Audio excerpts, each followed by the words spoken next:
Welcome to Burlap Teachers. Enjoy the video. You start by isolating the problem. Confirm it's the SSD, not the OS. Use a solder USB adapter to mount the drive externally and run smart and surface tests to read error counts and health percent. Once done, document bad sectors and note firmware version. This determines whether firmware or physical faults are likely. Make sure you have backups and the correct tools, Torx bits and an anti-static wrist strap, so you can proceed safely into repair steps. You next attempt non-invasive fixes. Update SSD firmware using the vendor utility because firmware can corrupt mapping tables and cause access failures. If firmware doesn't help, perform a secure erase to reset flash translation layer and rebuild logical structures. This often repairs mapping, but erases data.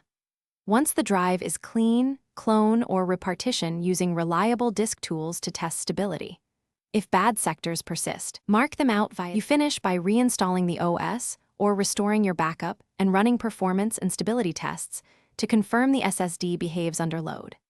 If SMART shows critical values or errors persist after firmware and secure erase, replace the drive.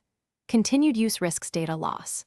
And if problems remain inconsistent, make sure to test the SSD in a different laptop or via USB adapter to ensure the issue isn't the SATA cable, connector, or motherboard controller.